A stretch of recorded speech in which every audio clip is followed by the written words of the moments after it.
Cette semaine, je décrypte nos événements. Il y en a eu un. Mathilde Panot, qui est la vice-présidente du groupe Les Insoumis à l'Assemblée nationale, vice-présidente, coprésidente, c'est pas très clair. En réalité, elle fait tout et moi le reste. Mathilde a décidé d'organiser une délégation pour aller voir de près la révolution citoyenne en Algérie. Et c'est une initiative, si je peux me permettre, dont je la félicite. Parce que je suis pour que les jeunes dirigeants du mouvement, la France Insoumise, ils s'impliquent, ils aillent voir, ils s'intéressent, et beaucoup le font, si vous avez remarqué. Hein. Ils sont dans les luttes, ils vont dans les manifs, ils vont à la porte des usines. Moi, je pense qu'il faut accompagner d'une présence physique ces centres d'intérêt. Et là, en plus, je ne sais pas si vous avez remarqué, mais en France, on n'en parle pas trop de la révolution citoyenne en Algérie. Et puis, bon, c'est une situation qui est quand même un peu paradoxale, quand même lourde, quoi. Il y a des gens qui sont mis en prison. En France, on est toujours un peu gêné dès qu'il s'agit de parler d'Algérie. Dès que vous ouvrez la bouche, vous avez droit à 50 commentaires, pas d'ingérence, etc., etc. Mais qu'est-ce que c'est que cette histoire? Ça serait le seul pays du monde sur lequel des militants politiques n'auraient pas le droit de donner un avis. Moi, je donne mon avis sur ce qui se passe au Mexique, au Venezuela, je ne suis pas le seul. Hein. Bon, on donne des avis contradictoires. Personne, ça vient à l'esprit de personne de dire pas d'ingérence. C'est pas le refus de l'ingérence. On essaye de nous assigner un devoir d'indifférence. Autrement dit, il peut se passer n'importe quoi, ça concerne personne. Bah si, moi ça me concerne. Voilà, moi ça me concerne. Et pas seulement pour des raisons personnelles, parce que une bonne partie de mes tombes sont en Algérie, ce qui ne me crée pas de droit particulier, sinon un droit d'amour. Ouais, ça me crée un droit d'amour. Ouais. J'ai le droit d'aimer l'Algérie, et j'ai le droit d'aimer le Maghreb, et j'ai le droit d'aimer les Algériens et les Marocains, et de me sentir impliqué, les Tunisiens aussi, de me sentir impliqué par ce qui leur arrive. Exactement comme je me sens impliqué par ce qui arrive à des tas d'autres êtres humains. La révolution citoyenne à Hong Kong, je me suis exprimé dessus, et je regrette beaucoup de ne pas pouvoir y aller, et encore plus, de ne pas parler le chinois, parce que si j'allais là-bas, je ne comprendrais rien, et le seul résultat, c'est que je verrais des gens s'agiter. Mais on en a reçu ici, à l'Assemblée nationale. Mathilde Panot a reçu un groupe, avec Daniel Obono, Coquerel, enfin avec d'autres, ils ont reçu un groupe de représentants de cette révolution en Hong Kong. Donc on a parfaitement le droit de s'intéresser à l'Algérie. Et on a le droit, évidemment, de nous dire de regarder ailleurs, mais nous, on a le devoir de ne pas regarder ailleurs. Et Mathilde Panot, elle est allée en Algérie. Alors j'ai lu ça, on me dit c'est de l'ingérence. Enfin, vous plaisantez, non? C'est une blague, c'est une mauvaise plaisanterie. 3 personnes, c'est une ingérence? Enfin. Donc elle est allée à Béjaïa. Alors avant, elle avait rencontré le lundi des gens de plusieurs organisations politiques d'opposition. Quelle surprise, hein, pour vous. Un insoumis est plus proche de l'opposition que du gouvernement en Algérie. Alors ça, c'est une découverte. Mais si on a le droit d'aller en Algérie que si on est favorable au gouvernement, ben encore faudrait-il qu'il y ait un gouvernement. D'accord? Bon. Donc, Mathilde Panot est allée en Algérie. Son suppléant est un franco-algérien.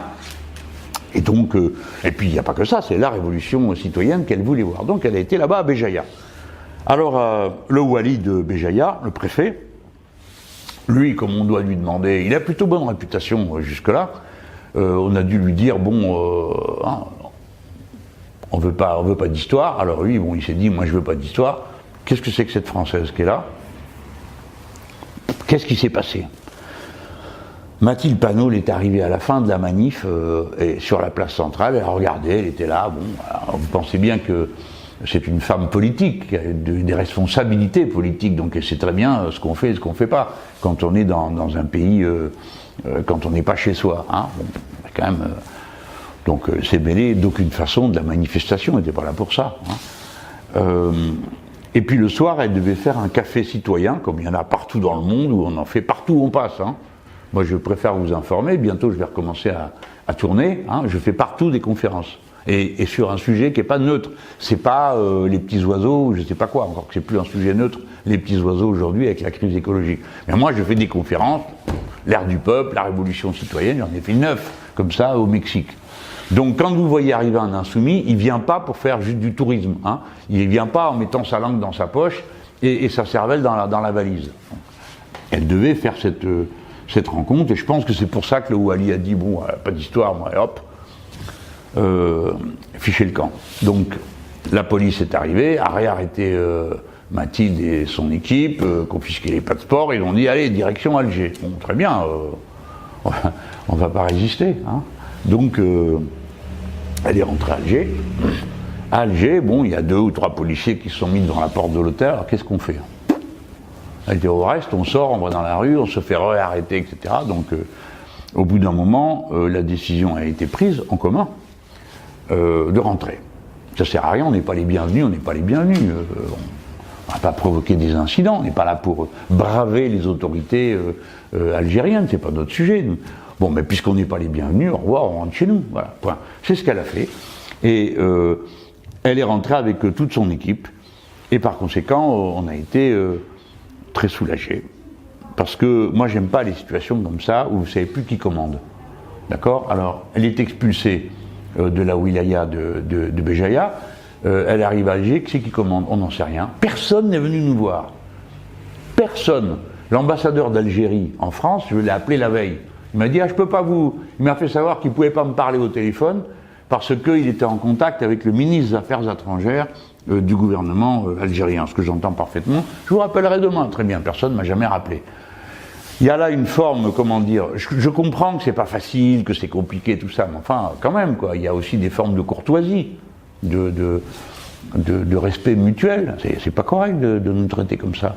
Surtout que, bon, si on ne devait pas entrer, il y avait qu'à le dire avant. On ne serait pas venus. On aurait dit, écoutez, vous autres les insoumis, vous n'êtes pas les bienvenus, on ne veut pas vous voir en Algérie. Bon, si vous voulez, de toute façon, des insoumis, il y en a plein en Algérie. Hein. J'ai même l'impression que le peuple algérien, en ce moment, il est plutôt insoumis. Mais enfin, bon, tout le monde m'a compris.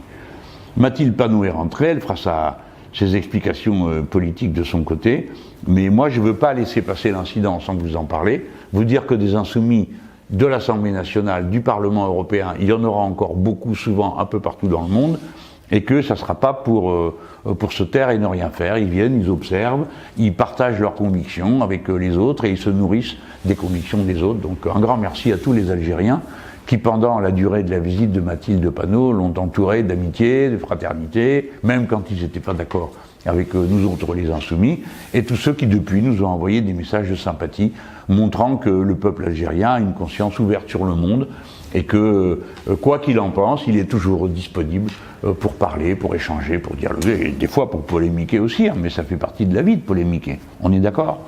Voilà.